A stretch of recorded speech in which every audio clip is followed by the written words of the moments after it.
지금으로부터 약 3억 5천만 년 전, 지구는 산소로 가득했고 식물들은 하늘 높이까지 자라났으며 곤충들은 거대와 버프를 받고 날아다녔습니다. 이 시대를 우리는 석탄기, 영어로 Carboniferous Period라고 부릅니다. 왜 이름이 석탄기냐고요? 그때 쌓인 식물들이 수백만 년 동안 눌려서 지금 우리가 쓰는 석탄이 되었기 때문입니다. 석탄기의 지구는 지금과 완전히 달랐습니다. 당시 대륙은 하나로 연결된 판게아가 형성되던 시기였고 지구의 대부분은 따뜻하고 습했습니다. 기온은 평균 25에서 30도, 공기 중에 산소 농도는 무려 35%.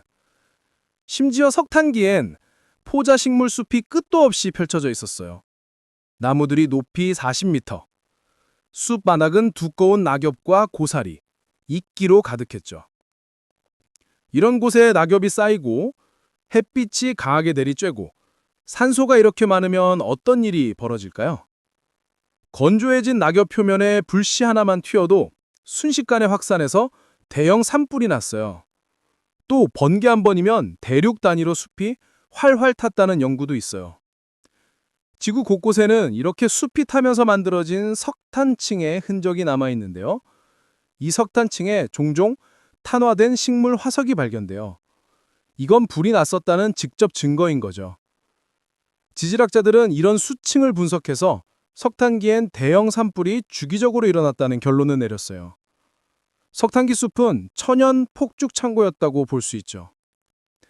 이 불들은 숲을 완전히 없애버리기도 했지만 그 재가 새로운 토양이 되고 새로운 식물들이 번성하는 데 도움을 줬어요.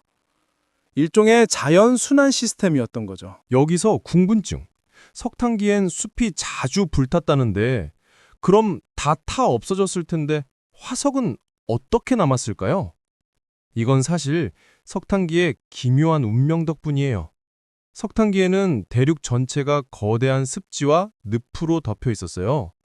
이런 늪쪽에는 산소는 적고 물이 흘러나가지 않아서 썩지 않는 식물 시체들이 바닥에 쌓였어요. 불은 주로 마른 지역의 숲에서 났고 늪지간 물에 잠겨 있어서 불이 번지지 못했지요. 결국 한쪽에서는 불타고 다른 쪽에서는 식물의 시체들이 푹푹 쌓여서 불탄 잿더미와 썩지 않은 식물층이 공존하게 된 거예요. 이때의 식물들은 목질부가 단단했지만 당시엔 목질 부분을 분해할 수 있는 균류가 없었어요. 그래서 나무가 죽어도 잘 썩지 않고 늪 속에 잠기면 이젠 석탄행 티켓이야 상태가 됩니다. 시간이 지나면서 그게 눌리고 눌려서 석탄층이 된 거예요. 심지어 일부 나무들은 타다 남은 수채 상태로도 화석이 되었어요. 그게 수천만 년 동안 매몰돼서 지금의 식물숯 화석으로 발견된 거죠. 아이러니한 경우도 있는데 불탔기 때문에 보존된 경우도 있답니다. 불이 나면서 산소가 차단되고 유기물이 숯 형태로 안정화된 거예요.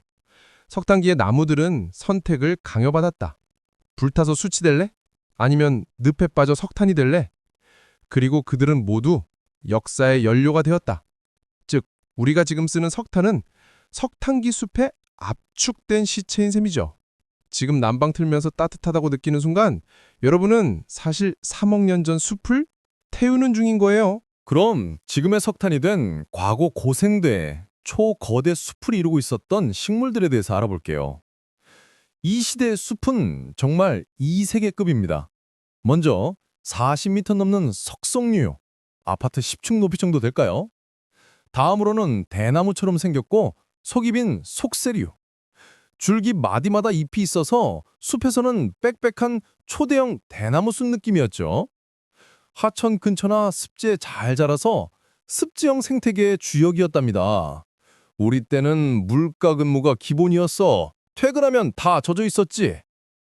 석송류의 사촌인 거대한 방기류도 빽빽하게 자라 있었죠. 줄기에 도장처럼 찍힌 무늬가 있어서 도장나무라고 불렸대요. 하지만 씨앗도 단단한 목질도 없었기 때문에 쉽게 타고 잘 무너졌어요. 석탄기 때는 나무 크기의 거대의 양치류가 많았어요. 오늘날의 고사리 조상들이죠. 고사리 모침 파티! 이들은 포자를 이용해 번식하며 지면을 덮는 2차 숲층을 형성했어요. 우리는 공룡보다 오래된 고사리 나무를 먹고 있는 셈이네요. 마지막으로 석탄기 후반에 등장하는 생긴 건 양치식물이지만 씨앗으로 번식하는 종자 양치식물입니다. 완전 식물계의 혁명이었죠. 이들이 나중에 거시식물인 소나무류로 진화합니다. 우리 덕분에 세상이 포자 먼지에서 벗어났어. 고마워요, 인간들.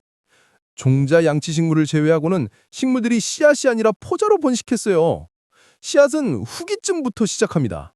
그래서 숲 전체가 끊임없이 미세먼지 파티였습니다. 그냥 한숨 쉬어도 코로 포자가 들어와서 이게 숨을 쉬는 건지 포자를 마시고 있는 건지 코랑 폐 속에 나무가 자랄 판이었죠. 식물도 식물이지만 석탄기의 진정한 주인공은 식물이 아니라 곤충이었습니다. 지금의 잠자리 조상 메가네우라는 날개 길이가 70cm, 거의 비둘기보다 큽니다. 이 정도면 곤충이 아니라 비행생물이죠. 지금 보면 진짜 깜짝 놀랄 듯하네요. 그리고 진해계의 제왕 아르트로플레우라, 몸길이 2.5m, 폭이 50cm. 이건 진해가 아니라 기차 수준. 거대 잠자리도 기겁하겠는데 이건 뭐 2.5m면 홍만이 형님보다도 큰데? 와, 끔찍하네요. 이것도 타고 다녀야 하나? 그 외에도 여러분이 혐오하는 곤충 중에 바퀴벌레 있죠? 그들의 조상님들도 이때 생겨났습니다. 이들은 이미 지금의 바퀴벌레처럼 납작한 몸, 빠른 다리, 긴 더듬이, 그리고 놀라운 생존력을 갖고 있었어요. 이때부터 이렇게 생존력이 강했구나. 하지만 완벽한 바퀴벌레는 아직 아니었습니다. 알집이 없었어요. 알을 한꺼번에 보호하는 지금식 알주머니는 주라기쯤 가서야 등장했습니다. 아, 등장하지 말지. 지금도 어딘가에 바퀴벌레가 굉장히 많이 숨어 있겠지만 석탄기도 바로 이 바퀴벌레들의 천국이었습니다. 당시 숲은 거대한 나무와 쓰러진 식물로 가득했고 습도도 높고 썩은 나무도 많았기 때문에 바퀴벌레 조상들에게는 그야말로 5성급 호텔 같은 환경이었죠. 게다가 그때는 인간도 신발도 살충제도 없었잖아요. 그래서 그들은 거의 이렇게 살았죠. 여긴 낙원이야. 습기 많고 불빛 없고 나무는 썩고 천적도 없고 완벽해. 그 외에도 전갈, 거미들이 숲바닥을 점령하고 있었습니다. 이들은 고농도의 산소 덕분에 호흡 효율이 좋아져서 지금보다 훨씬 크게 자랄 수 있었죠. 그렇다면 지금 산소 농도가 예전처럼 35% 이렇게 늘어나면 곤충들도 다시 커질 가능성이 있을까요? 저의 추측은 가능성은 있습니다. 입니다.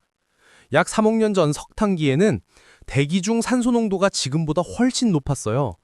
당시 산소 농도는 약 35%였고 산소가 많으면 곤충의 호흡 방식 때문에 크기가 커질 수 있어요. 곤충은 폐 대신 트라케아라는 관으로 몸 구석구석 산소를 공급받는데요. 트라케아는 산소의 확산으로 이동하기 때문에 산소가 많을수록 몸 구석까지 충분히 전달 가능한 거죠. 산소가 많으면 큰 몸도 호흡에 문제없이 살 수 있고 그래서 곤충이 지금보다 훨씬 크게 진화시킨 거라고 볼 수 있겠네요. 그러니 이론적으로 산소 농도가 과거처럼 35%로 올라가면 일부 곤충은 더 커질 가능성이 있겠죠. 하지만 현실에는 다른 제한 요소가 있어요. 큰 곤충이 생존하려면 먹이와 은신처 등 생태적 조건도 맞아야 하고 진화의 변신은 한순간에 이루어지는 게 아니잖아요. 단순히 산소가 늘어난다고 곧바로 몸이 커지는 건 아니고 수백만 년 동안 진화가 필요하죠. 그래서 저의 결론은 가능성은 있으나 엄청 오래 걸릴 것이다 입니다. 다음은 석탄기의 바다로 넘어가 볼까요? 석탄기 바다에도 괴물 같은 생물들이 헤엄쳐 다녔습니다. 특히 상어 비슷한 바다동물은 이 시기에 굉장히 독특한 모습을 보여주며 현재 인류들을 경악시킵니다. 먼저 소개할 친구는 바로 에데스투스, 일명 가위상어. 에데스투스의 입에는 말도 안 되는 가위 모양의 이빨이 있었어요. 이빨이 턱 안쪽에서 자라 앞으로 밀려나면서 낡은 이빨은 빠지지 않고 아래쪽으로 말려 올라가 결국 회전하는 이빨 톱처럼 보였죠. 그래서 고생물학자들이 처음 화석을 봤을 때 깜짝 놀랐다고 하네요. 이게 턱이야? 톱날이야? 가위야? 뭐야? 다음은 스테타칸투스? 지느러미 모양이 다림판처럼 생겨서 영어권에서는 별명이 다림판상어라고 하죠. 가장 눈에 띄는 특징은 등 지느러미와 이마 위에 가시 같은 비늘인데 왜 있었던 건지 모르겠어요. 생긴 건 이상한데 빨리 헤엄치기는 방해가 돼서 느릿느릿 헤엄쳤다고 하네요. 그렇다면 왜 갖고 있었을까요? 학자들 의견은 분분합니다. 짝짓기 구애용? 천적을 속이거나 덩치 커 보이려고? 아니면 현생 빨판상어처럼 다른 큰 물고기에 들러붙는 용도? 뭘까요? 아무튼 바닷속에서 다림판 들고 헤엄치는 상어의 친척. 상상만 해도 웃기죠? 에미야, 다림질 좀 해라. 마지막으로 오늘의 미스터리 툴리몬스터. 이 친구는 정말 괴상함의 끝판왕입니다. 몸은 길쭉하고 눈은 줄기 끝에 붙어 있고 입은 빨대처럼 생겼어요. 처음 발견한 과학자들은 이게 대체 뭐야 하면서 머리를 싸맸다고 합니다. 상상해보세요. 길쭉한 몸에 빨대 입, 눈이 줄기 끝에. 바닷속 괴담을 그대로 현실로 만든 친구입니다. 이렇게 석탄기 바다는 개성 만점, 상상 초월 생물들로 가득했어요. 상어의 조상님들이 톱질하고 다리미판 들고 다니고 괴상한 빨대 눈을 가진 생물까지 진짜 바닷속이 괴기 스토리텔링 극장이었죠. 하지만 이 평화롭고 거대한 생태계는 3억 년이 채 지나기도 전에 붕괴합니다. 대륙이 점점 합쳐지고 기후가 건조해지고 숲이 사라졌습니다. 산소 농도는 급격히 떨어졌고 거대 곤충들은 더 이상 숨을 쉴 수 없게 되었죠. 그 결과 메가네오라와 아르투로플레우라는 멸종, 석탄기의 시대는 그렇게 막을 내립니다. 석탄기는 공룡도 없던 시절 곤충이 하늘을 지배하고 숲이 하늘까지 닿았던 시기가 있었습니다. 그때 쌓인 식물들은 지금의 석탄이 되어 우리 문명을 움직이고 있죠. 그러니까 우리는 오늘도 고대 숲이 준 선물, 화석화된 기억으로 살아가고 있는 셈이죠. 구독, 좋아요, 알림 설정으로 여러분의 에너지를 주세요. 다음에 또 만나요.